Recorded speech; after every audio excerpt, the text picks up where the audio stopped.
Hi, my name's Tyler. I'm 35 years old, and I'm also 1,355 days sober. This streak is the longest streak that I've been sober since I started using drugs at the age of 17. I have been to two inpatient rehabs and three outpatients as well. I'm currently in an outpatient program right now, and I have been since January 28th of 2021. It's been a long road, and I guess I'm gonna start posting some videos and sharing some tips, strategies, mindset changes, and just overall knowledge that I've accumulated since this last time of me relapsing. I made one of the biggest decisions of my life in July of 2014. This was a couple months after I had gone to my second rehab, which was a 2-week stay in an inpatient facility. I'm originally from upstate New York, about 45 minutes to an hour outside of Syracuse. And I was going to outpatient after I had spent 2 weeks in the inpatient at the same facility. And I just started using again. And I would like to say that there was just one drug that was my vice.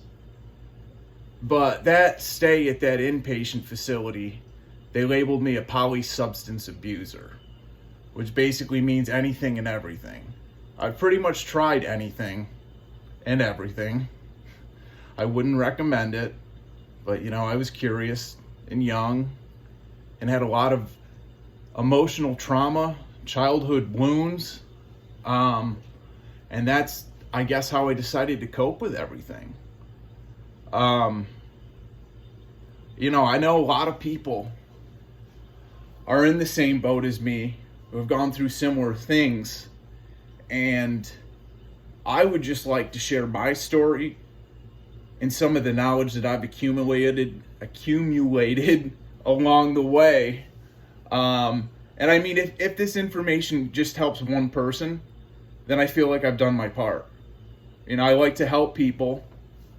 I like to see others do well. I like to clap for other people. I think of myself as a very positive person. But going back to July of 2014, I just completed the 2-week stay in inpatient. I would been doing, I think I was 2 months or so deep into the outpatient, and I was using again. At the time, it was cocaine and heroin, and if there was any benzos kicking around, if there was any weed, I'd always smoke weed. And I had just gotten a job at the local hardware store in my hometown, and I was so embarrassed working there. Like, everybody in town knew that I was a drug addict. I never felt respected. I felt disgusted everywhere I went. And here I was working at the only hardware store in town where anyone and everyone came in, and they wouldn't even have to say anything. I could just read the energy, feel the energy that they were judging the ever-loving shit out of me, and it didn't feel good.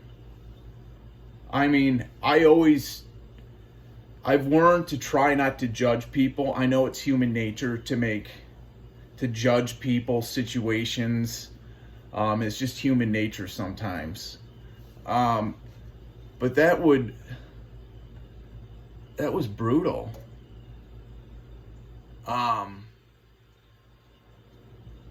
But anyway, I'd been there, I think maybe going on 2-3 months in the outpatient. They were about ready to kick me out because I had failed a few urine tests in a row.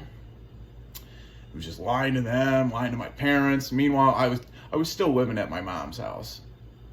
So I mean, I had free room and board. At this time, my car had been repossessed about 9 or 10 months prior. So I was totally dependent, excuse me, on transportation from everyone else. And having a car, I bought my first car when I turned 16.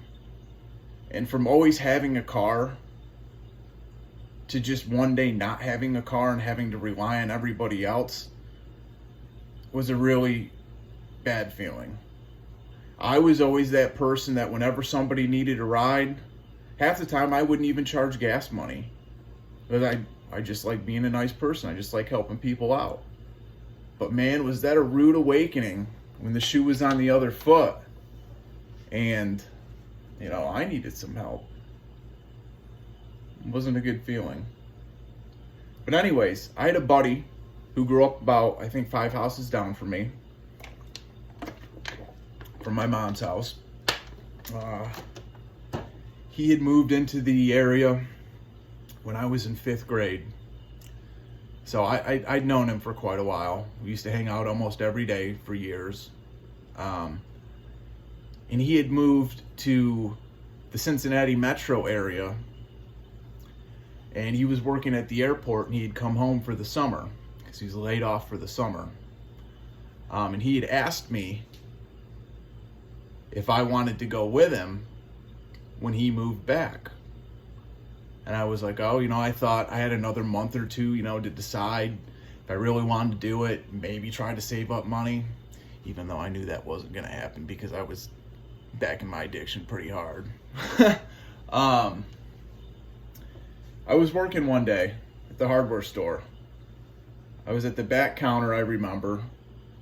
I don't remember if I was trying to cut a key for a customer, you know, make a copy of a key or what.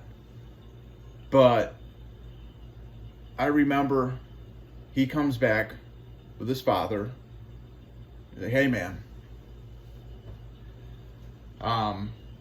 next week I'm going to be moving back down there, and I would really like it if you came with me. You know, you basically told me, you know, you're just spinning your wheels here. He knew about my addiction, of course, everybody did. He's like, you know, I think a change of scenery would be good for you. You know, why don't you give this a shot? And his dad was right there. He's like, you know, I've talked with Matthew, and sorry, I don't know what that is, stain or something. It was like, I've talked with my son, and we'd be willing, you know, to pay for your guys' security deposit, first month's rent, you know, just pay us back, you know, once you get a job and on your feet. Wow. Somebody's giving me an opportunity. My stomach got butterflies, everything. It was crazy. I went home and pondered on that for a couple nights, talked to my mom and dad, and over the course of the next week, I decided, you know what? I need a change. I basically saw no future for myself at that hardware store. Didn't want to be working there to begin with. Like, I needed a change. So when that week came up, the 6 or 7 days came up, and it was go time, I told my parents, you know, hey, I'm leaving the house. I'm going to go try to make a new life for myself. They were very supportive. I wasn't going to get paid for the next day or so. So they gave me the money that my check was going to be, and I told them that they could go and pick it up and, you know, cash it for me. And then I think they gave me like an extra $200. So in total, I hopped into my buddy's car with about $440 in my pocket. A big old Reebok football bag I had from high school, packed full of clothes, and a couple other little odds and ends because the rest of the car was mostly his stuff. And I said, you know what? I'm up for this adventure. And so we started driving the whole time. It's like, oh man, I can't wait. We get to this apartment. You know, I have everything mapped out. You can apply to work at the airport with me. In the meantime, you know, just find something local to get us through. Like, yeah, this sounds good. Well, he had found an apartment somewhere in the middle of nowhere in Kentucky. I think it's Millersburg, to be exact. It's ingrained right up here. And we walked into that apartment for the first time, and the electric wasn't even turned on. The place looked nothing like the post that they had on the internet. It was dirty as hell.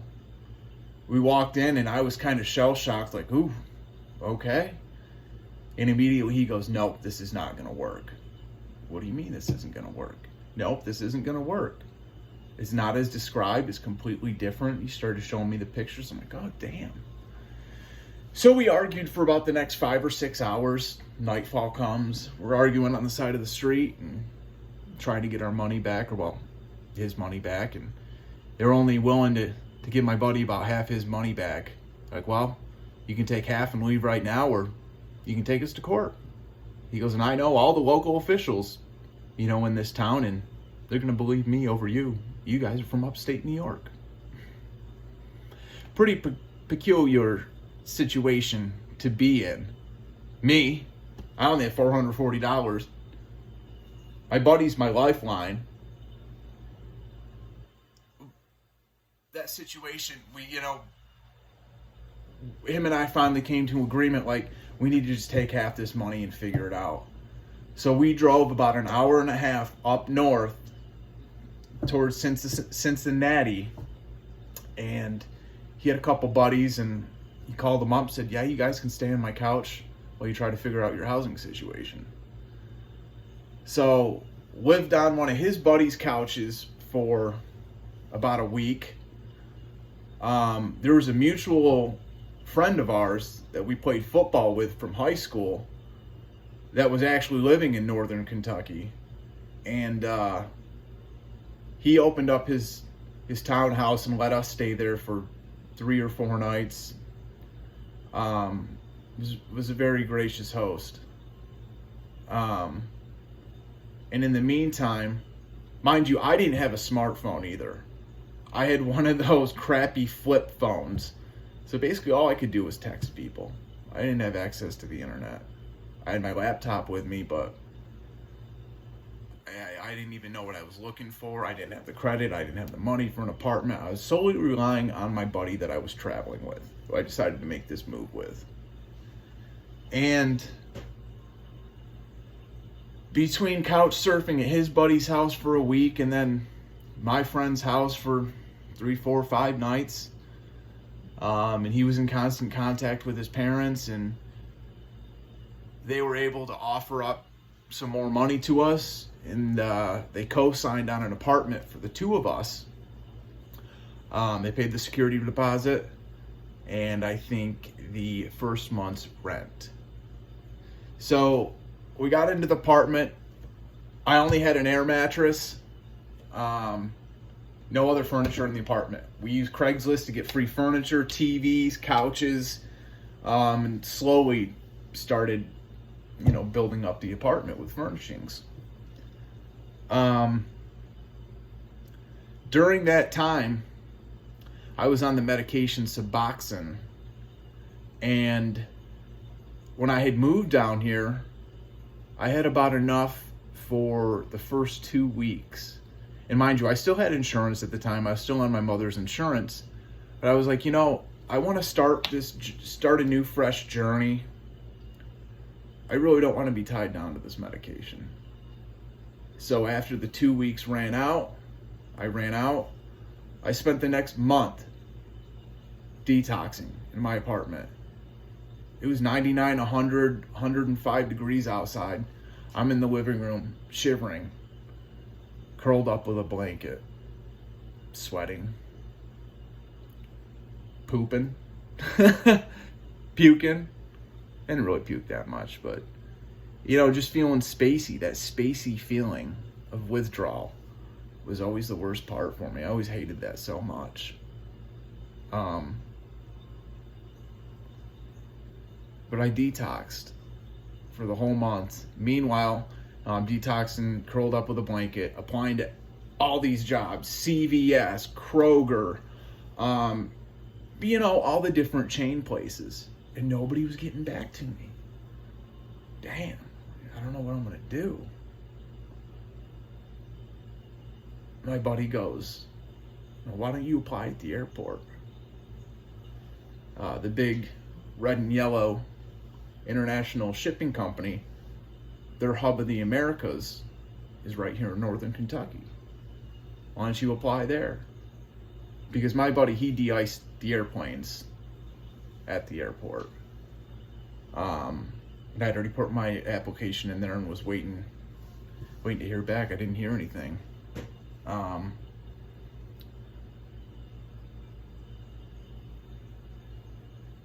So I applied to the big red and yellow shipping company. I would say within a week or two, they accepted my resume, told me to come in for an interview, went in for the interview, killed it. And it was a waiting game to get my background check, because they do an FBI level background check.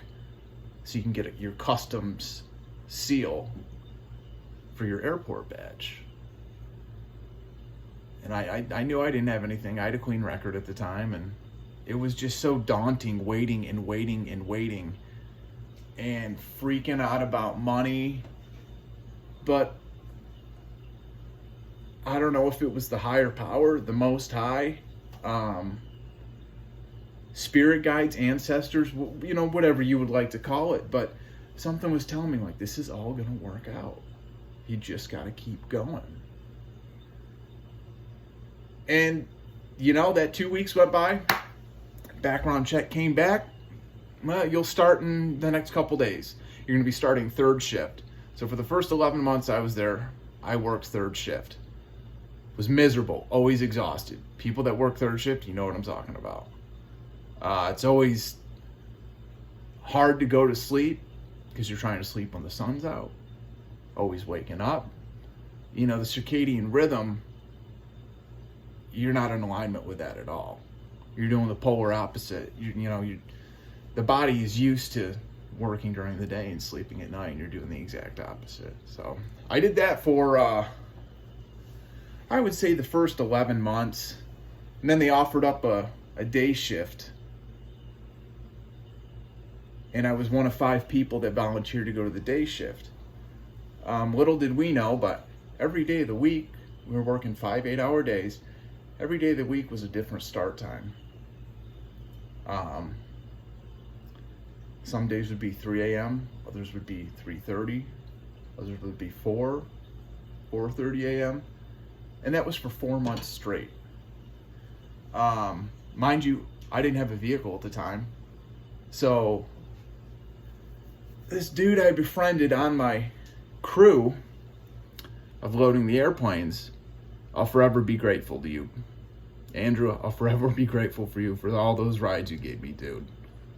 But I was throwing him gas money, and he was making sure that we were getting to work and making sure that I got home. And after 4 months of working that schedule of different start times, they're like, "Well, we're going to put you guys on a set schedule." So we finally got our set schedule. And everything seemed to be going all right.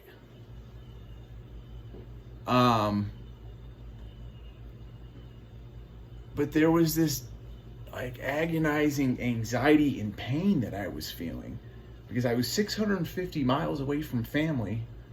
I knew a couple people that were down there because, believe it or not, about 4 or 5 people from my hometown had moved down there before me to de-ice those airplanes. So that was my targeted trajectory, is to follow in their footsteps and de-ice the airplanes.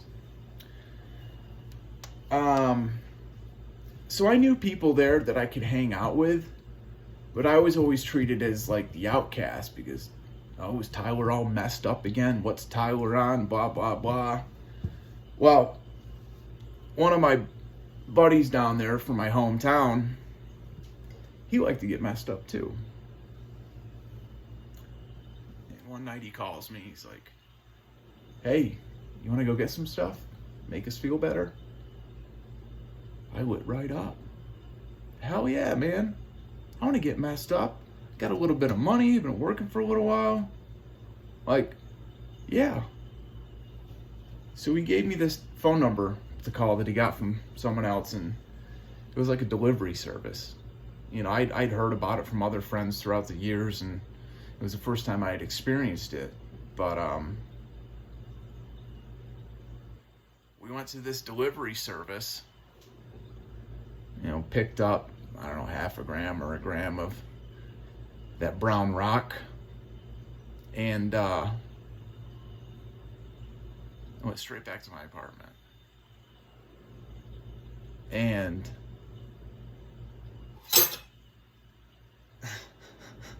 dishes falling. I had, I think, ordered some syringes off the internet and just had them because, like, I was anticipating, you know, that some way, somehow I would find something eventually. Always had that in the back of my head. Oh, we got into my apartment, walked into the bathroom. I remember loading up, you know, a dose.